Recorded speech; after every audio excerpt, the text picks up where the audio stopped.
حضرت جابر بن عبداللہ رضی اللہ تعالیٰ عنہ بیان کرتے ہیں کہ رسول اللہ صلی اللہ علیہ وآلہ وسلم نے ایک سفر میں بھیڑ دیکھی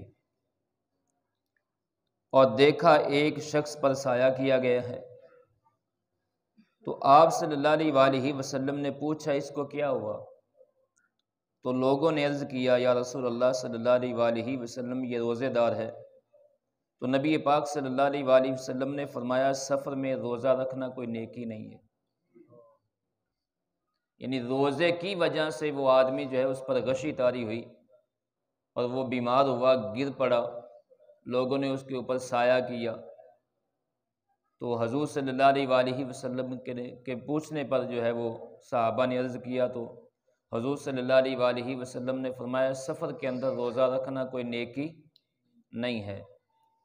حضرت انس بن مالک رضی اللہ تعالیٰ عنہ بیان کرتے ہیں کہ ہم حضور صلی اللہ علیہ وآلہ وسلم کے ساتھ سفر کرتے، نہ روزہ دار روزہ نہ رکھنے والے کی مذمت کرتا اور نہ روزہ نہ رکھنے والا روزے دار کی مذمت کرتا۔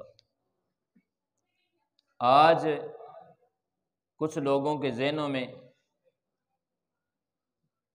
طرح طرح کے وسوسے آتے ہیں اور پھر خود ہی جو ہے نا وہ فلسفیانہ انداز میں وہ باتیں کرتے ہیں، فلسفے گھڑتے ہیں کہ جناب یہ آج کا سفر ایسا ہے، آج کا سفر ایسا ہے۔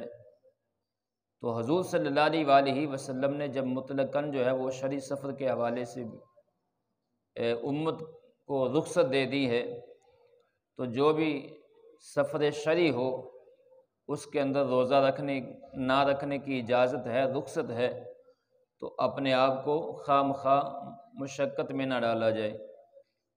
اب سفر شرعی کیا ہے؟ تو کم از کم 92 کلومیٹر سفر کا جو مسافر ہے اس کے لیے روزہ چھوڑنے کی اجازت ہے، وہ بعد میں اس روزے کی قضا کرے۔ حضرت ابن عباس رضی اللہ تعالی عنہما بیان کرتے ہیں کہ نبی صلی اللہ علیہ وآلہ وسلم مدینہ سے مکہ گئے، جب آپ اسفان میں پہنچے تو آپ نے پانی منگوایا اور اس کو اپنے ہاتھ سے اوپر اٹھایا، بلند کیا تاکہ اس کو لوگ دیکھ لیں۔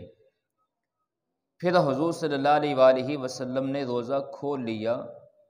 اس کے بعد آپ نے روزے نہیں رکھے حتیٰ کہ ہم مکہ سے واپس آ گئے، ہم مکہ پہنچ گئے۔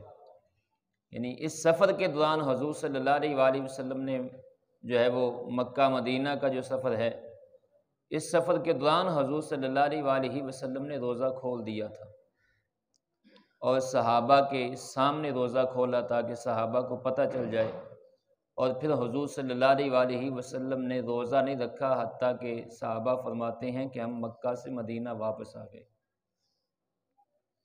مسافر کے لیے روزہ رکھنا اور روزہ نہ رکھنا، یہاں بھی کچھ محدثین کا جو ہے وہ اقوال ہیں محدثین کے، اور محدثین کا ایک موقف ہے کہ مسافر کے لیے روزہ رکھنا اور روزہ نہ رکھنا دونوں جائز ہیں، اگر اس کو روزہ رکھنے سے تکلیف نہ ہو۔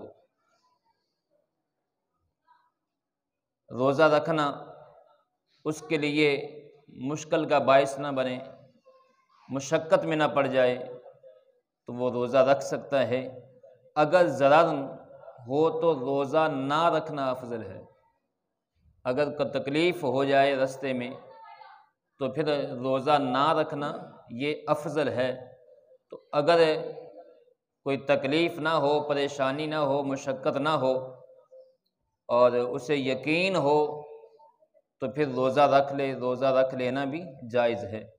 مسافر کے لیے روزہ نہ رکھنا جائز ہے، اگر اس نے روزہ رکھ لیا تو یہ مکروہ ہے لیکن روزہ ہو جائے گا۔ اور یہ علامہ ابن قدامہ حنبلی علیہ رحمہ لکھ رہے ہیں کہ مسافر کے لیے روزہ نہ رکھنا جائز ہے۔ اگر اس نے سفر کے اندر دوران سفر روزہ رکھ لیا تو وہ مکروہ ہے، یعنی شریعت نے اس کو ناپسند کیا ہے، لیکن روزہ ہو جائے گا۔ تو اللہ رب العزت کی بارگاہ میں دعا ہے، اللہ تعالیٰ مجھے آپ احباب کو حضور صلی اللہ علیہ وآلہ وسلم کے طریقے پر عمل کرنے کی توفیق عطا فرمائے۔ آمین ثم آمین، وما علیہ الا البلاغ المبین۔